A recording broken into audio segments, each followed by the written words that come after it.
오늘 우리에게 주시는 생명의 말씀은 여호수아 11장 16절에서 23절 말씀입니다. 할렐루야. 옆에 분과 인사하시겠습니다.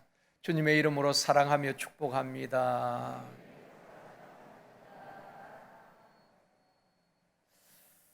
다시 한번 이 시간 은혜 받읍시다.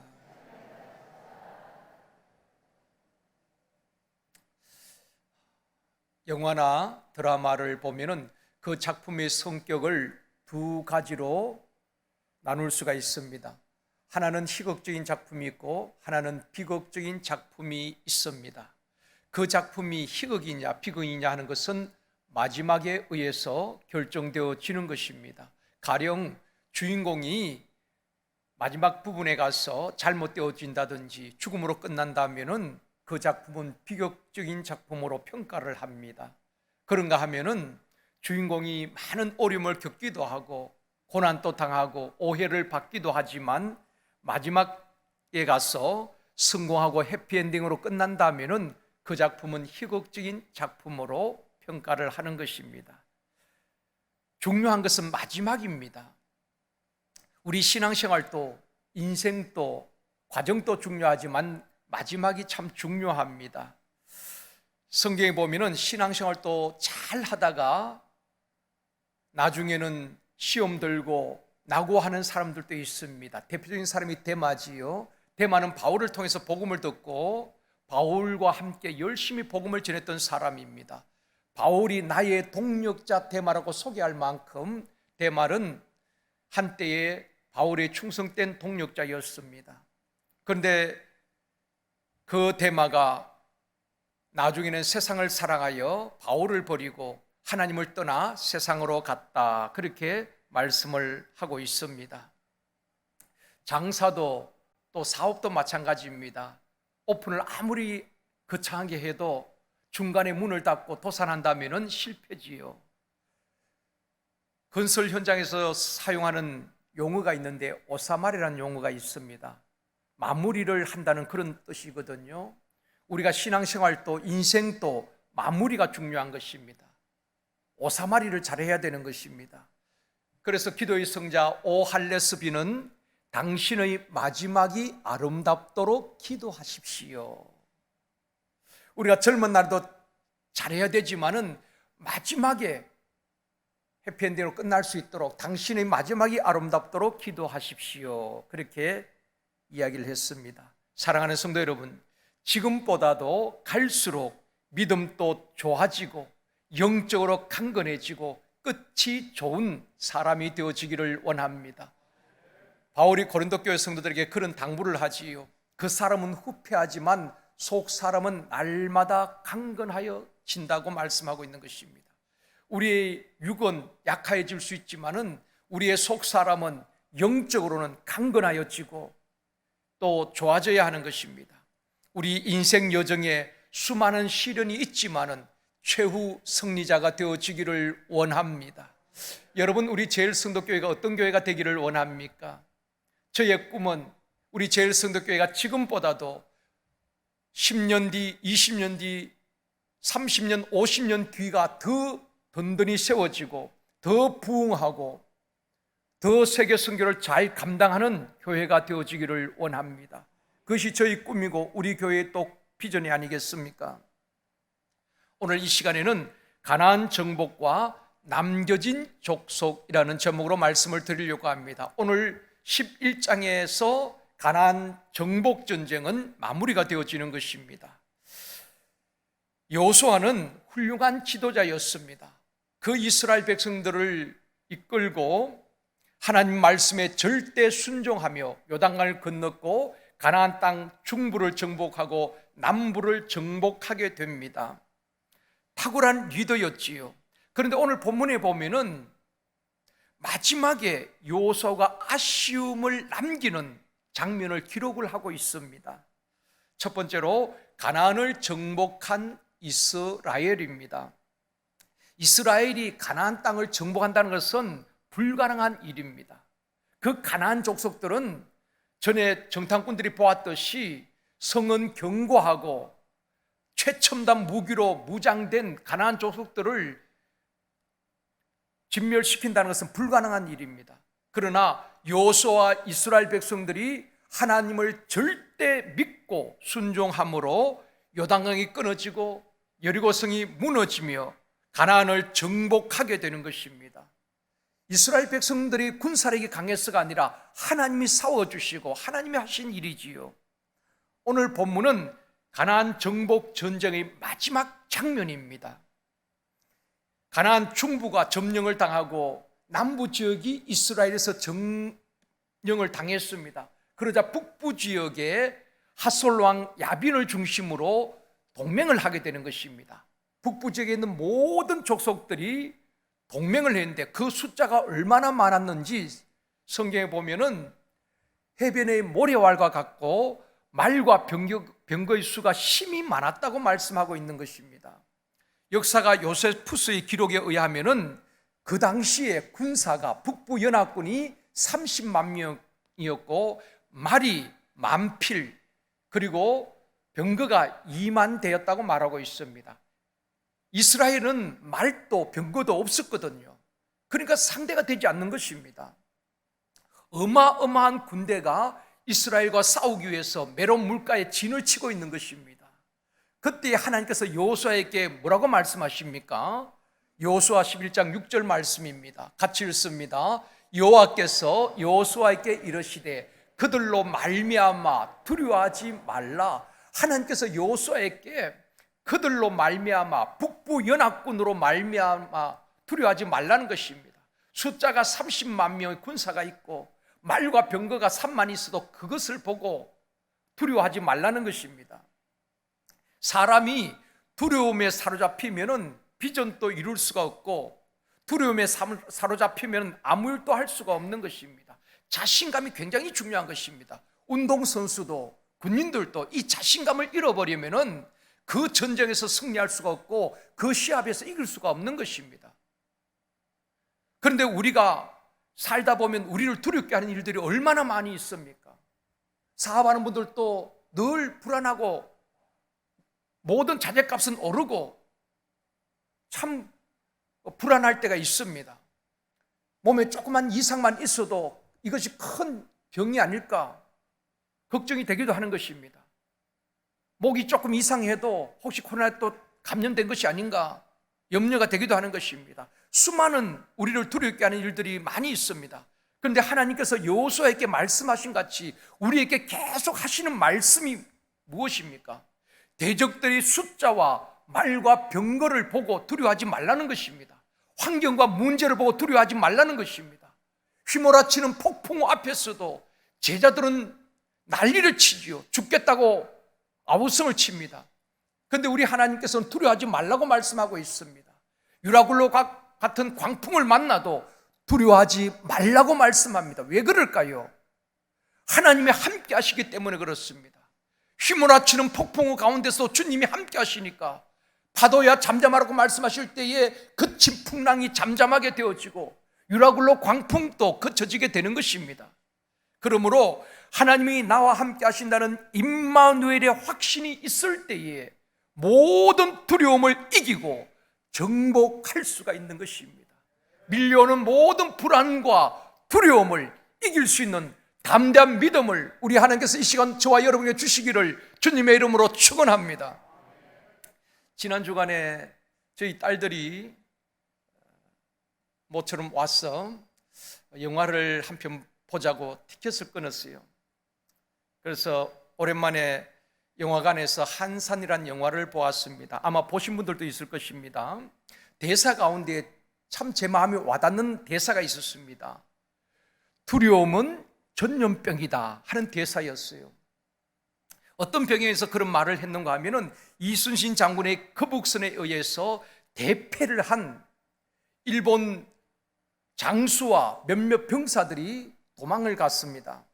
그런데 왜군 최고 사령관인 와키자카란 그 최고 사령관이 그 살아서 도망온 장수와 병사들 몇 명에게 물어보는 것입니다. 거북선이 어떠했더냐 물을 때에 한 장수가 복하이센 그렇게 말합니다. 이 복화이새는 바다 괴물을 말하는 것입니다. 그 거북선은 다른 배가 부딪히면 다 깨어져 버리는 바다 괴물과 같았다는 것입니다. 그러면서 두려워서 벌벌벌 떨고 있는 것입니다. 그때에 왜군 최고 사령관이었던 이 와키자카가 그렇게 말하는 것입니다. 두려움은 전염병이다. 이 소수의 두려움, 이 두려움이 모든 병사를 두렵게 할 수 있다는 것입니다. 그러자 한 장수가 칼을 빼어서 두려워하는 그들의 목을 다 치는 것입니다. 성경에도 보면은 두려움과 부정적인 말이 전염병과 같이 순식간에 공동체를 무너뜨리는 경우가 있었습니다. 우리가 잘 아는 12명의 정탐꾼을 보냈지요. 여호수아와 갈렙을 제외한 10명의 정탐꾼은 뭐라고 보고합니까? 우리가 가서 보니까 그들의 산 성은 아주 견고하고 아낙 자손을 보았는데 아낙 자손은 완전히 거인처럼 아주 강한 사람이었는데 그들에 비하면 우리는 메뚜기 같습니다. 올라가면 우리 다 죽습니다. 안 됩니다. 그렇게 보고를 하는 것입니다. 10명의 보고를 듣고 어떤 일이 벌어집니까? 온 회중이 이스라엘 공동체 전체가 밤새도록 통곡합니다. 울고 불고 하면서 이제 우리는 죽게 되었구나. 모세를 원망합니다. 급기야 이 모세를 버리고 새로운 지도자를 세우고 애굽으로 돌아가자고 말하는 것입니다. 이처럼 두려움과 부정적인 말은 전염병과 같이 파급 효과가 크다는 것입니다. 그래서 공동체 안에서 부정적인 말은 결코 유익이 되지 않습니다. 저는 개인적으로 참 긍정적인 사람을 좋아합니다. 절대 긍정은 절대 믿음에서 나오는 것이거든요.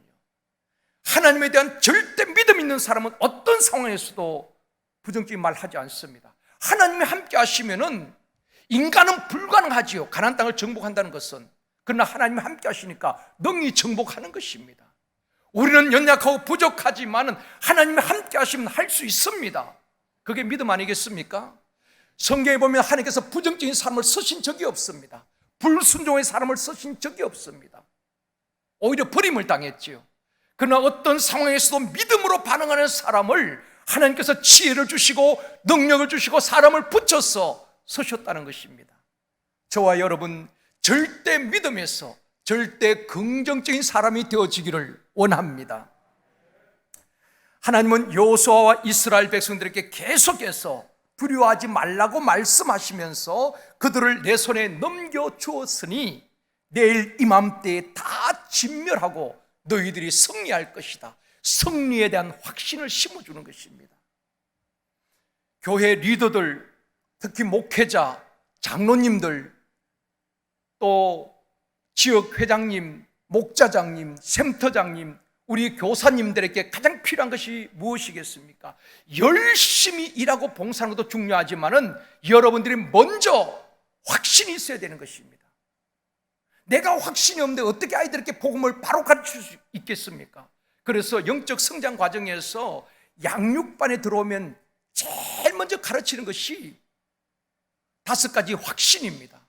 구원의 확신, 죄사함의 확신, 기도 응답의 확신, 인도하심의 확신, 승리의 확신에 대해서 가르치는 것입니다. 내가 구원의 확신이 없는데, 내가 죄사함 받은 확신이 없는데 다음 세대의 아이들에게 어떻게 복음을 제대로 가르칠 수 있겠습니까? 모세에게도 여호수아에게도 하나님께서는 계속해서 확신을 심어주는 것입니다. 내가 반드시 너희들을 구원할 것이다. 너희들의 기도를 내가 들을 것이다. 광야 40년 동안 두려워하지 말아라. 낮에는 구름기둥으로 밤에는 불기둥으로 너희들을 앞서 인도하실 것이다. 수많은 대적들이 있을지라도 반드시 승리하게 될 것이다. 하나님께서 모세에게도 여호수아에게도 계속해서 이 믿음을 심어주신 것입니다. 사랑하는 성도 여러분, 하나님이 함께 하심을 확신하고 반드시 시련은 있어도 실패하지 아니하고 우리 주님의 승리하신 같이 우리도 반드시 승리할 것을 확신하고 모든 두려움을 정복하고 승리하는 저와 여러분이 되어지기를 주님의 이름으로 축원합니다. 우리는 패배자가 아닙니다. 이미 주님의 승리가 우리의 승리인 줄 믿습니다. 오늘 본문 16절 말씀입니다. 같이 읽습니다. 여호수아가 이같이 그 온 땅 곧 산지와 온 네겝과 고센 온 땅과 평지와 아라바와 이스라엘 산지와 평지를 점령하였으니, 여호수아와 이스라엘은 가나안 땅 산지와 평지를 남에서 북까지 다 정복을 했다는 것입니다. 17절 말씀 보시겠습니다. 같이 읽습니다. 곧 세일로 올라가는 한락산에서부터 헤르몬산 아래 레바논 골짜기의 발각까지라 그들의 왕들을 모두 잡아쳐 죽였으며. 한락산과 헤르몬산이 등장합니다. 한락산은 이 지도에 보는 같이 부엘세바에서 남동쪽으로 37km 떨어진 곳에 있습니다. 그러니까 최남단이라고 보시면 됩니다. 그리고 헤르몬산은 제일 북쪽입니다. 그러니까 그 가나안 땅의 제일 남쪽 한락산에서 제일 북쪽에 있는 헤르몬산까지 다 점령을 했다는 것입니다. 이 가나안 전쟁은 하나님이 하신 것입니다. 불가능하지만은 하나님께서 싸워주심으로 중부와 남부와 북부를 완전하게 점령을 하게 되는 것입니다. 그리고 오늘 마지막 절에 보면은 전쟁이 그 땅에 그쳤더라고 말하고 있습니다. 7년 가나안 정복 전쟁이 끝이 나게 되는 것입니다. 두 번째로 순종 속에 남은 불순종입니다. 여호수아 11장은 여호수아가 가나안 땅을 정복한, 하나님의 명령을 완전하게 수행한 가나안 정복에 대한 기념비적 사건을 기록하고 있습니다. 그런데 우리가 주목해야 할 아주 작아 보이지만 매우 중요한 한 구절이 있습니다. 오늘 설교의 핵심은 이 말씀입니다. 22절 말씀입니다. 같이 읽겠습니다. 이스라엘 자손의 땅에는 아낙 사람들이 하나도 남지 아니하였고 가사와 가드와 아스도세만 남았더라. 이 말씀인 겁니다. 우리는 그냥 지나가고 스쳐 지나가지만 이 말씀이 굉장히 우리에게 중요한 말씀인 것입니다. 가사와 가드와 아스돗이 등장하는데 이것은 블레셋 족속인 것입니다. 지중해 해안가에 살던 블레셋 족속을 말하는 것입니다. 가사와 가드와 아스돗. 그런데 여호수아가 하나님의 말씀에 100% 순종하여 가나안 족속을 다 진멸한 것이 아니라 이 가사와 가드와 아스돗에 있는 이 지역을 남겨둔 것입니다. 가나안 전체에 비하면은 세 곳은 아주 작은 일부분입니다. 그런데 성경에서 왜 이 말씀을 기록을 했을까요? 다 진멸했는데 이곳은 남겼더라. 왜 이 말씀을 기록했을까요? 우리에게 주는 영적 중요한 교훈이 있습니다. 여호수아가 가나안 족속을 다 진멸하지 못하고 남겨두었던 가사와 가드와 아스돗은 나중에 그 후손들에게 두고 괴롭히는 족속이 되었습니다. 이스라엘 백성들에게 눈에 가시처럼 극심한 고통과 치욕을 안겨준 족속들인 것입니다. 이 기록이 사사기와 사무엘서에 잘 나옵니다. 구체적으로 살펴보면은 가사가 어떤 것입니까? 사사기 16장 21절 말씀입니다. 같이 읽습니다. 블레셋 사람들이 그를 붙잡아 그의 눈을 빼고 끌고 가사에 내려가 놋줄로 매고 그에게 옥에서 맷돌을 돌리게 하였더라. 누구를 이야기합니까? 삼손에 대한 이야기입니다. 블레셋 족속들의 간담을 서늘하게 했던 이스라엘의 영웅 삼손이 드릴라의 유혹을 받고 나중에는 블레셋 사람들에게 붙잡히게 되지요. 그리고 두 눈이 뽑힘을 당하고 어디로 끌려갑니까? 바로 여호수아가 진멸하지 않고 남겨두었던 가사로 끌려가게 되는 것입니다. 그리고 옥에서 맷돌을 가는 치욕적인 장소가 바로 가사였다는 것입니다. 또 가드는 어떤 곳입니까? 이스라엘이 블레셋과 싸울 때에 블레셋에서 큰 장수가 있었지요. 골리앗입니다. 그 골리앗에 대해서 사무엘상 17장 4절에 말씀합니다. 같이 읽겠습니다. 블레셋 사람들의 진영에서 싸움을 도두는 자가 왔는데 그의 이름은 골리앗이요. 어디 사람입니까? 가드 사람이라. 여호수아가 진멸하지 아니하고 남겨두었던 가드, 그곳 출신이 골리앗일 것입니다. 완전히 진멸하지 않고 남겨두었던 그 가드에서 골리앗이 자라게 된 것입니다. 나중에는 그 골리앗이 이스라엘 공동체 전체를 두려워 벌벌벌벌 떨게 만든 것입니다. 아주 위협적인 존재로 성장하게 된 것입니다. 하찮게 여겼던 그것이 성장하여서 나중에는 우리를 위협하는 존재가 될 수 있다는 것입니다. 세 번째 등장하는 아스돗은 어떤 곳인가? 이스라엘이 블레셋과의 전쟁에서 법궤를 빼앗아옵니다. 뺏기게 됩니다. 블레셋 사람들이 그 법궤를 어디다 가져 놓습니까? 아스돗의 다곤 신전에 갖다 놓게 되는 것입니다. 성경에 보면은, 그러니까 이 아스돗은 블레셋 사람들이 섬기는 다곤 신전이 있는 곳입니다. 우상의 중심지가 된 것입니다. 여호수아가 진멸하지 아니하고 남겨두었던 가사와 가드와 아스돗, 이 세 곳은 블레셋 사람들의 거주지이기도 하지만은 힘이 작아 보였지만 그곳에서 골리앗 같은 이스라엘을 위협하는 사람이 나오게 되어지고 우상 숭배의 중심지가 되어버리는 것입니다. 그래서 하나님께서 모세를 통하여서 남겨진 자들로 인하여서 이스라엘이 고난당할 것을 이미 말씀하신 것입니다. 민수기 33장 55절에서 말씀합니다. 같이 읽겠습니다. 너희가 만일 그 땅의 원주민을 너희 앞에서 몰아내지 아니하면 너희가 남겨둔 자들이 너희의 눈에 가시와 너희의 옆구리에 찔리는 것이 되어 너희가 거주하는 땅에서 너희를 괴롭게 할 것이요. 하나님께서 모세를 통해서 이미 말씀하신 것입니다. 그 땅 원주민을 다 몰아내지 아니하고 진멸하지 아니하면 만약 남겨두었다면 그 남겨둔 자들이 나중에 너희 후손들에게 눈에 가시가 될 것이고 옆구리를 찌르는 것이 되고 너희를 괴롭게 할 것이다. 만약에 여호수아가 이 말을 들었겠지요. 모세의 시종이니까. 근데 여호수아는 심각하게 듣지 않았던 것 같습니다.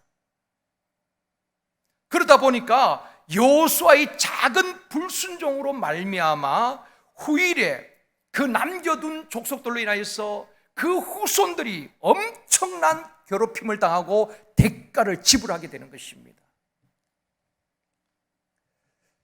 여기서 궁금한 것이 있습니다. 여호수아는 왜 가나안 족속을 다 진멸하라는 하나님의 말씀에 온전히 순종하지 못하고 이 가드와 가사와 아스돗 지역을 남겨두었을까 하는 것입니다.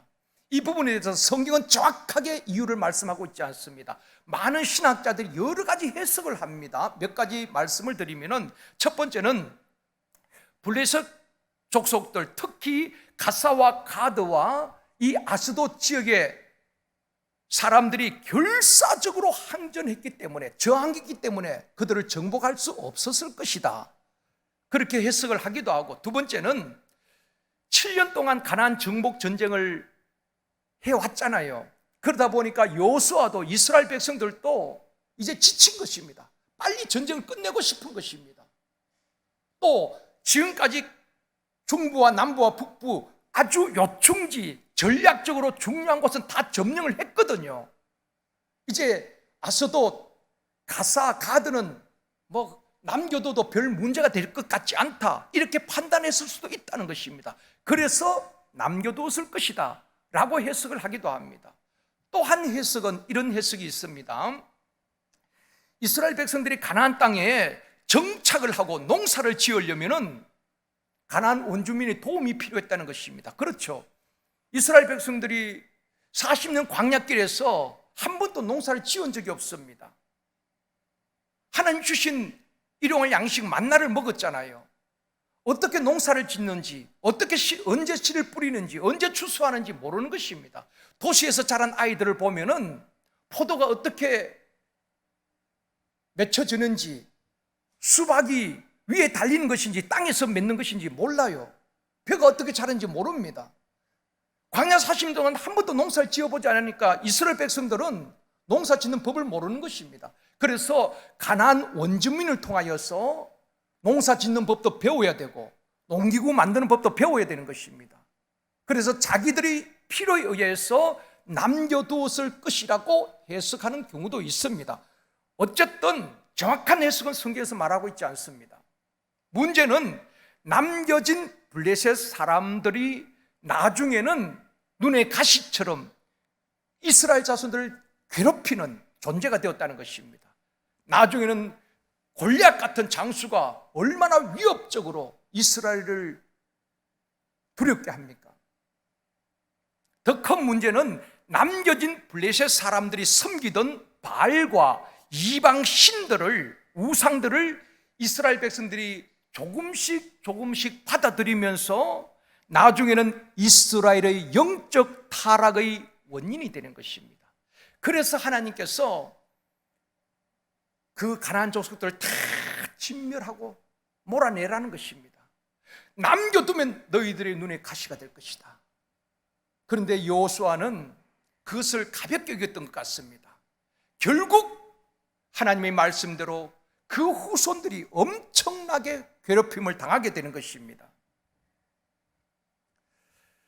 사사시대의 죄가 무엇입니까? 사사기 21장 25절에서 말씀합니다. 같이 읽습니다. 그때에 이스라엘의 왕이 없으므로 사람이 각기 자기의 소견에 옳은 대로 행하였더라.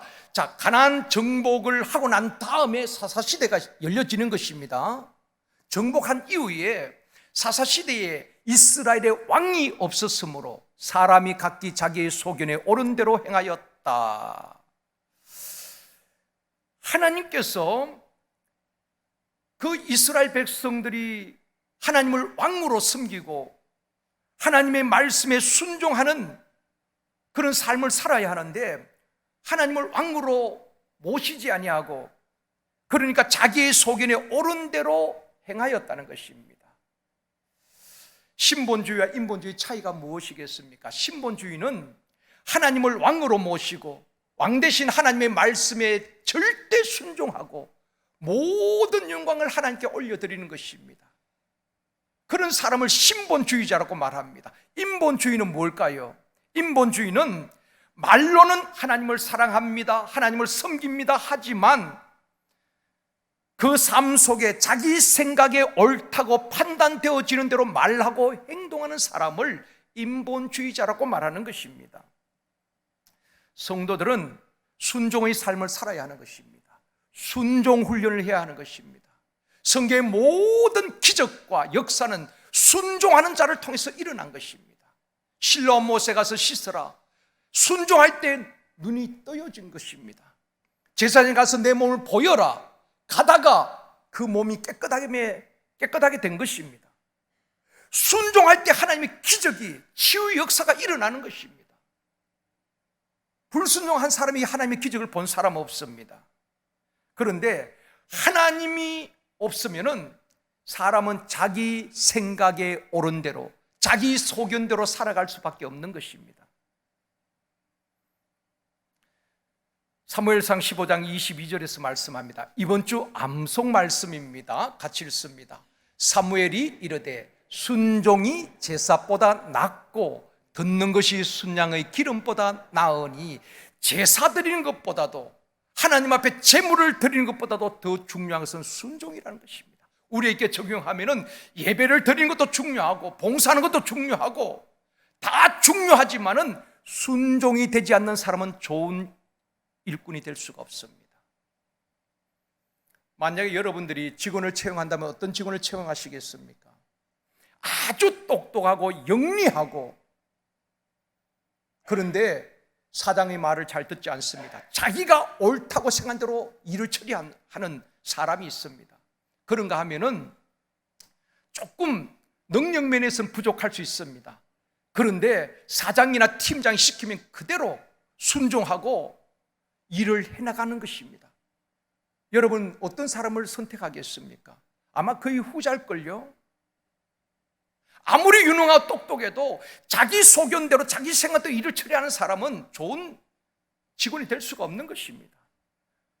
회장이나 사장이나 팀장의 말을 받고 그 일을 수행해내는 사람이 충성된 직원이지요. 우리는 순종 훈련을 끊임없이 해야 하는 것입니다. 여호수아는 모든 일에 순종했습니다. 그런데 마지막에 가나안 족속을 다 진멸하라는 말씀을 다 알고 있었지만은 하찮게 여겼던 그 가사와 가드와 아스돗 이 사람들을 남겨둠으로 훗날에 그 후손들이 엄청나게 어려움을 다 겪게 되는 것입니다.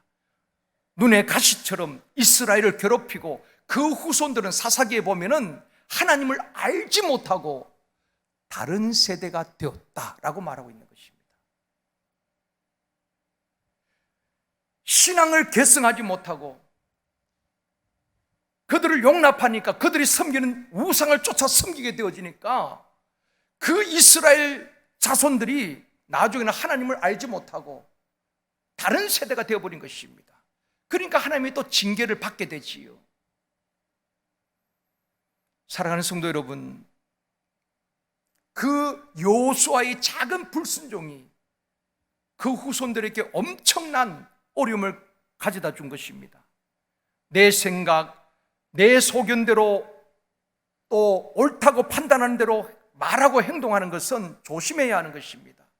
하나님의 말씀에 온전히 순종함으로 우리 후손들에게 믿음과 축복을 유산으로 물려줄 수 있는 부모 세대가 되어지기를 주님의 이름으로 축원합니다. 세 번째, 내 안에 남겨진 불순종을 정복하라. 우리에게 적용해 보도록 하겠습니다. 오늘 본문은 여호수아와 이스라엘의 문제만 아니라 우리 자신의 문제인 것입니다. 현대인들은 개나 고양이를 반려동물들을 많이 키웁니다. 여러분 개나 고양이가 참 이쁘잖아요. 주인이 오면은 막 꼬리를 흔들면서 반겨줍니다. 그러니까 한 가족처럼 그렇게 살아가는 것입니다. 또 동물들의 새끼들은 다 이뻐요. 사자 새끼도 이쁩니다. 아마 뱀 새끼를 제외하고는 다 이쁠걸요. 모든 새끼는 사자 새끼도 막 이쁩니다. 그런데 이렇게 생각해 봅시다. 사자 새끼가 이쁘다고 사자 새끼를 집에다 키우면은 사자가 자라면은 어떤 일이 벌어지겠습니까? 결국 주인을 물고 삼키고 죽이는 것입니다. 사자는 사자인 것입니다. 죄가 그렇다는 것입니다. 죄를 용납하다 보면은 죄를 키우면 결국 죄가 내 인생을 삼켜버리게 되는 것입니다. 죄에도 낙이 있습니다. 스릴이 있지요. 그러나 이 남겨진 이 죄악들, 이 부분을 잘 처리해야 하는 것입니다. 여러분 건강이 무너진 사람들 보면은 오장육부가 다 병들고 다 문제가 있어서 쓰러지는 사람 없습니다. 다른 데는 다 건강해요.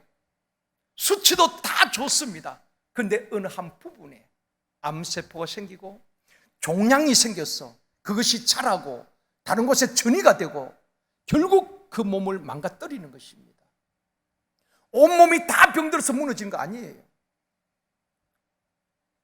우리에게 남은 죄악, 숨겨진 불순종이 결국 내 인생을 무너뜨리고 내 신앙을 무너뜨리고 우리를 괴롭게 하는 것입니다. 한 가지 예만 드리고 마칠게요. 어떤 목사님이 한평생 목회를 잘 하시고 은퇴를 하시고 몸이 건강하시니까 아파트 경비원으로 이제 취직을 하신 겁니다. 실제 그 목사님이 쓴 글을 제가 보면서 참 공감이 되어서 같이 나누려고 합니다. 한평생 목회를 훌륭하게 잘하시고 이제 아직도 요새는 뭐 70 그 이상이 돼도 건강하면은 또 다 일을 하시잖아요. 그래 아파트 경비원으로 이렇게 들어가서 또 섬기고 있는데 그분이 글이 이렇습니다. 나는 남보다도 선한 사람인 줄 알았다. 나는 남보다도 착하게 살아왔고 착한 사람인 줄 알았다. 나는 남보다 어려운 사람이요 남보다 더 경건한 사람인 줄 알았다. 그렇죠. 뭐 목사님이니까 늘 말씀 읽고 설교하고 기도하고 했으니까 남들보다 좀 더 어렵고 더 경건할 수 있겠지요. 그런 줄 알았다는 것입니다. 그러면서 경비실 창 밖에 오가는 입주민들을 보면서 저 사람은 정신병자야, 저 사람은 술주정뱅이야, 저 사람은 이기적인 사람이야, 저 사람은 욕심이 많은 사람이야, 저 사람은 상종하지 못할 사람이야, 저 사람은 화만 내는 사람이야. 겪어봤으니까 그렇게 평가하고 판단하는 것입니다. 그런데 성령님께서 이 목사님의 마음에 깨달음을 주신 것입니다. 그렇게 사람을 보니까 착한 사람, 선한 사람, 좋은 사람이 한 사람도 없더라는 것입니다. 다 술주정뱅이고 사기꾼 같고 나만 착하고 선한 줄 알았다는 것입니다. 그런데 성령님께서 이런 깨달음을 주셨다는 것입니다. 내 안에 이런 죄악들이, 내가 아파트 입주민들 보았던 그런 추한 모습들이 바로 내 속에 가득하니까 상대방이 그렇게 보이고 있음을 깨달았습니다. 오 주여 나를 용서하여 주시옵소서. 그런 짧은 글이었습니다. 그 글을 읽으면서 그것이 제 모습이요 우리의 모습이 아닌가 생각이 되어집니다. 나에 대해서는 한없이 관대합니다. 내 판단은 옳고 나는 바르게 살아왔고 문제가 없고 믿음도 좋고 다른 분을 보면서 저 사람 믿음 없어, 저 사람 형편없어, 저 사람 문제가 많아, 우리는 평가하고 정죄할 때가 얼마나 많이 있습니까? 여러분 이게 바뀌어야 되는 것입니다. 타인에 대해서는 한없이 관대해야 되지만 나에 대해서는 엄격해야 되는 것입니다. 다른 사람의 티를 보는 것이 아니라 내 안에 들보를 볼 수 있어야 되는 것입니다.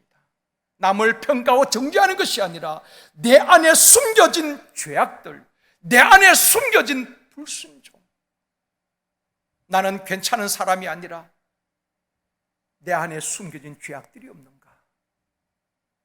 성령님께서 깨닫게 해주시기를 원합니다. 말씀을 맺겠습니다. 사랑하는 성도 여러분, 여호수아가 참 훌륭한 지도자였습니다. 하나님의 말씀이 이해가 되지 않아도 그대로 백성들에게 선포하고 그대로 순종했습니다. 그래서 요단강을 건너고 여리고성을 정복하고 중부를 정복하고 남부를 정복하고 북부를 다 정복했습니다. 그런데 마지막에 아쉬운 것은 어떤 이유인지 모르지만 가드와 가사와 아스돗을 남겼더라. 그때는 몰랐는데 후일에 사사시대에 이 남겨진 블레셋 족속들로 인하여서 이스라엘의 눈에 가시처럼 엄청난 괴롭힘을 당하게 되었다는 것입니다. 나중에는 그들이 남겨뒀던 그 가드에서 골리앗 같은 장수가 이스라엘을 아주 위협을 하고 두렵게 했던 존재가 되어버렸다는 것입니다. 우리에게 남겨진 작은 불순종이 때로는 내 발목을 잡을 수가 있는 것입니다. 우리 안에 숨은 죄악과 남겨진 불순종이 없는지 우리 자신을 한번 돌아보면서 이러한 것들까지도 완전히 정복하고 순종의 사람이 되어지기를 원합니다. 그럴 때 우리가 기도할 때마다 하나님께서 하늘문을 여시고 응답하시고 우리 앞에 요단과 같은 장애물이 있을 때에 하나님이 갈라주시고 여리고 같은 난공불락의 성이 있을 때에 하나님의 역사하심으로 무너뜨려 주시고 우리 앞에 시온의 대로를 열어주실 줄 믿습니다. 저와 여러분 다 순종을 잘합니다. 근데 95% 순종하다가 5% 불순종의 깃발을 꺼낸 것이 아니라 하나님 앞에 완전하게 순종함으로 하나님의 뜻을 이루어가는 우리 제일성도교회와 우리 모든 성도들이 되시길 주님의 이름으로 축원합니다.